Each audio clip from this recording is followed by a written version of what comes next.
Hello everyone, সবাই কেমন আছেন?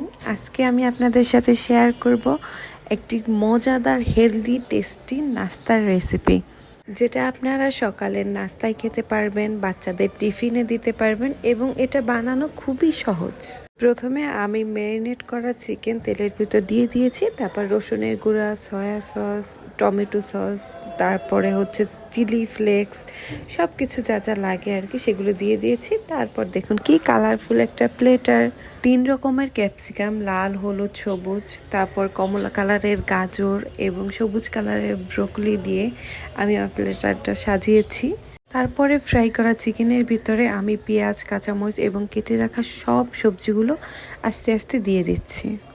এগুলো আমি হালকা সতে করে নিব। আচ্ছা, আমার মতো কার কার এরকম নতুন নতুন রেসিপি খেতে ভালো লাগে এবং সবাইকে খাওয়াতেও ভালো লাগে? আমার ছোটবেলা থেকেই অভ্যাস যে সন্ধ্যায় কিছু খেতেই হবে, সেটা নুডলস হোক আর চা বিস্কুটই হোক না কেন, বাট খেতে হবেই।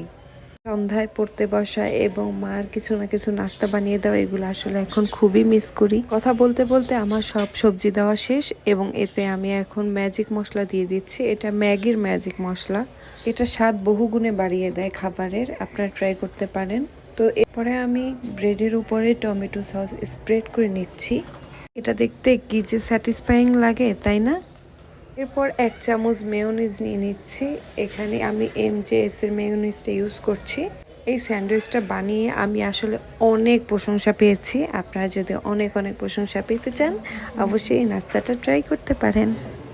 এরপর আমি আমার বানানো যে সতে করা ভেজিটেবলগুলো ছিল সেই ভেজিসগুলো দিয়ে দিচ্ছি। আর একটা কথা বলতে বলতে আমার চ্যানেলটা 5,000 সাবস্ক্রাইবার পূর্ণ হয়ে গেছে, আলহামদুলিল্লাহ। আসলে এটা খুব সহজে হয়নি, এটার জন্য আমার অনেক পরিশ্রম করতে হয়েছে। আপনারা সবাই আমার পাশে থাকবেন, আমি যেন একদিন 50,000 সাবস্ক্রাইবার রিচ করতে পারি। কথা বলতে বলতে আমার চিজ দেওয়া শেষ এবং গার্নিশিংয়ের জন্য আমি সামান্য একটু ধনিয়া পাতা দিয়েছি। আমার আসলে চিজ ভালো লাগে, তাই আমি একদম ভরে ভরে ভরে ভরে চিজ দিয়েছি। আসলে এটা আপনার ওভেনেও করতে পারেন এবং চুলায়ও করতে পারেন। আমি আজকে আপনাদের চুলায় করে বা প্যানে করেই দেখাবো।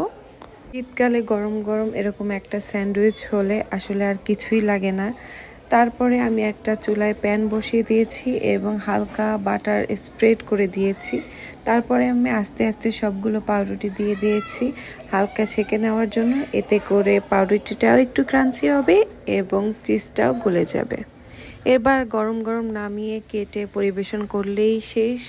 আপনারা প্লিজ আমার চ্যানেলটা একটু সাবস্ক্রাইব করে দেবেন, আর ভিডিও ভালো লেগে থাকলে অবশ্যই একটি কমেন্ট করবেন এবং লাইক করবেন। আর আমার জন্য বেশি বেশি দোয়া করবেন, আমি যাতে রেগুলার ভিডিও ছাড়তে পারি। আল্লাহ হাফেজ।